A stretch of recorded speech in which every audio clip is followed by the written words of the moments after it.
de Koel, de club.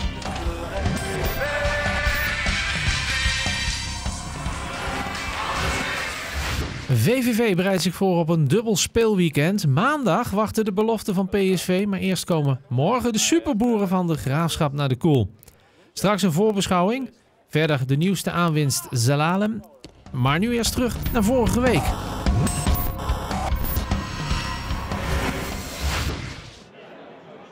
VVV deed goede zaken in Os. De Venlonaren kwamen geen moment in gevaar en wonnen met 0-3.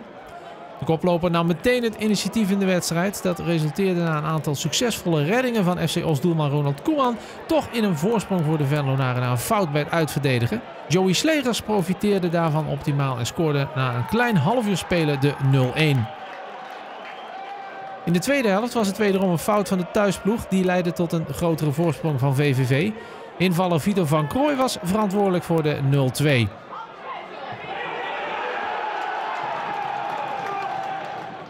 En diezelfde Van Krooij maakte ook de 0-3 door van afstand raak te schieten. Veel mensen waren misschien vooraf bang dat VVV het lastig zou krijgen na de overwinning op Cambuur en MVV. Maar het tegendeel was waar. Ik ging daar naartoe met in de wetenschap dat wij 2 topwedstrijden hadden gewonnen. Dat wij ook uit ijzersterk zijn dit seizoen. Getuigen heel veel overwinningen uit. Weinig doelpunten tegen uit. En dus het enige waar je voor moet waken is voor onderschatting. En dat heb ik de ploeg wel duidelijk gemaakt. Dat wij, als wij zo'nzelfde tweede helft spelen als tegen MVV, dan kun je het tegen ploegen als Os zwaar krijgen. Maar op het moment dat wij ons dingetje doen zoals 9 van de 10 wedstrijden, dan zag ik daar geen enkel probleem in. En dat is ook uitgekomen. De respect was er wel, want we weten dat ze heel veel goals hadden gemaakt dit seizoen al, dit hele team. Maar ja, ik denk dat het goed was dat het niet allemaal heel perfect liep tegen MVV. Dat we wisten van we moeten vol aan de bak. Als het maar 90% zijn, dan is het vaak niet genoeg. Dus gingen we 100% gefocust naartoe en het pakte goed uit. Vorig seizoen verlies je 2 keer van Os, nu dus juist niet. En is dat ook een verschil ten opzichte van vorig seizoen?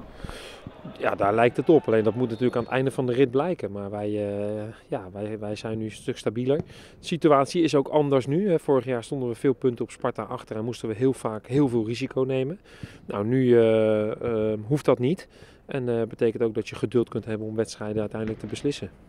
Ja, in die lijn misschien ook wel van jullie spelen niet altijd even briljant, maar wel op de bepalende momenten zijn jullie dat. Is dat de kracht van het team nu? Ja, nu wel. Het echte frivole zoals we dat vorig jaar hadden, met ongelooflijk veel doelpunten, dat is dit jaar minder.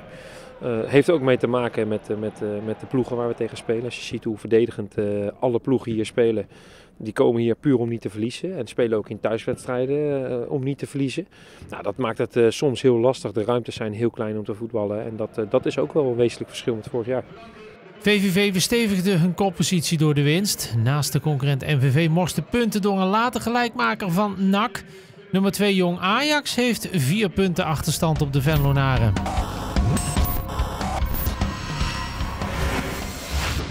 VVV heeft dit seizoen pas 14 tegentreffers geïncasseerd. Samen met Gerald Promes staat Niels Reusler zijn mannetje in het centrum van de verdediging bij VVV. Volgens sommigen een eredivisiewaardig duo. Wij willen gewoon zo weinig mogelijk weggeven. Weinig mogelijk tegendoelpunten krijgen. En als we met dit centrum volgend seizoen in de Eredivisie kunnen spelen, zou dat natuurlijk zijn. En ook wel eredivisiewaardig in jouw ogen? Ik denk dat het elftal eigenlijk daarom is gebouwd. Dat je daarmee ook in de Eredivisie zou kunnen handhaven. Ik denk dat we een goede selectie hebben en dat we daar ook, als we promoveren, aardig mee kunnen draaien. Als ik naar de rechterkant kijk, rechteronderkant van de Eredivisie, plaats 18 tot en met plaats 12... dan denk ik dat wij niet voor heel veel ploegen onder hoeven doen. Dus dat is ook een goede basis voor volgend jaar. Dat wij in mijn ogen echt niet 7, 8 nieuwe spelers nodig hebben om ons, als we kampioen worden en of promoveren. Dat kan natuurlijk allebei. Dan zullen we wel wat spelers erbij nodig hebben, maar echt niet heel veel. Maar dat zijn zorgen voor later. De huidige groep werd deze week nog versterkt met het Arsenal-talent Gideon Zelalem. VVV huurt hem tot het eind van het seizoen.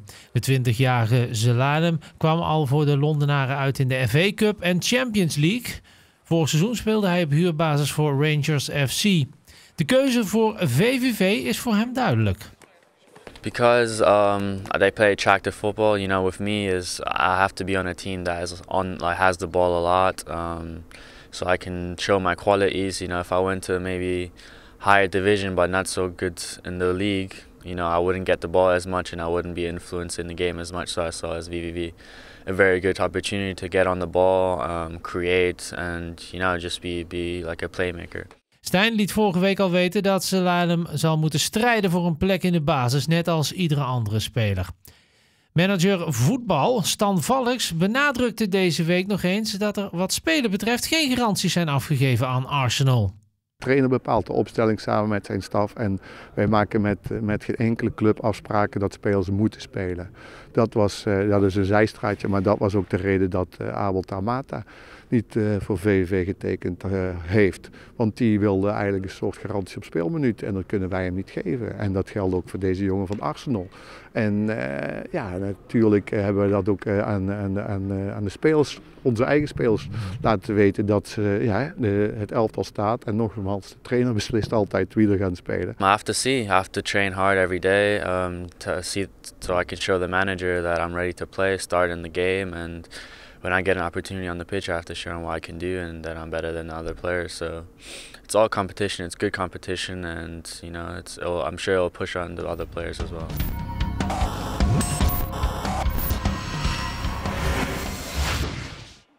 Stijn beschikt momenteel over 22 topfitte spelers. Vito van Krooij kreeg vorige week rust van de trainer en begon op de bank tegen Os. Danny Post viel geblesseerd uit, maar is weer hersteld. Ook de rentree van Moreno Rutte is goed verlopen. Ruime keuze dus voor Stijn en een goed gevulde bank. Waarin je in het begin van het seizoen door een aantal mensen die je af en toe miste, was het nog wel eens smal. Nou, dat heeft ons gelukkig niet opgebroken, waar ik wel bang voor was.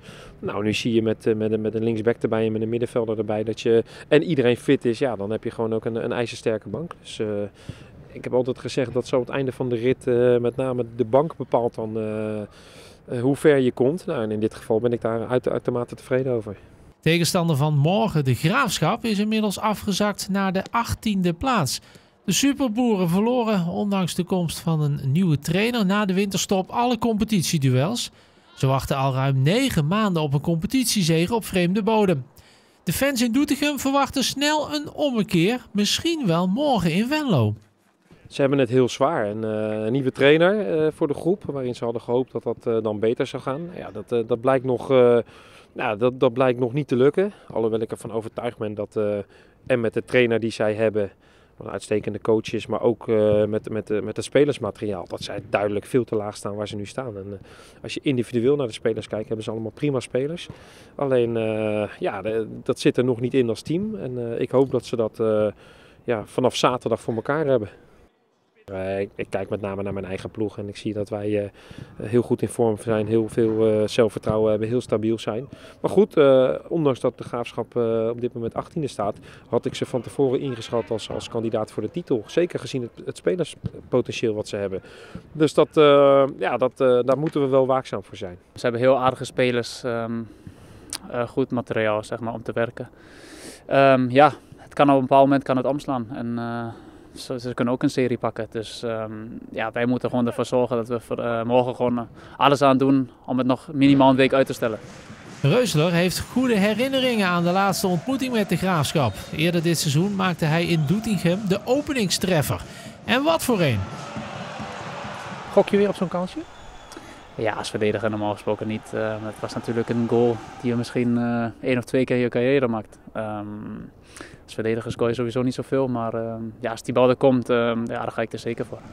Denk je nog vaak aan terug? Ik heb het nog 1-2 keer teruggezien.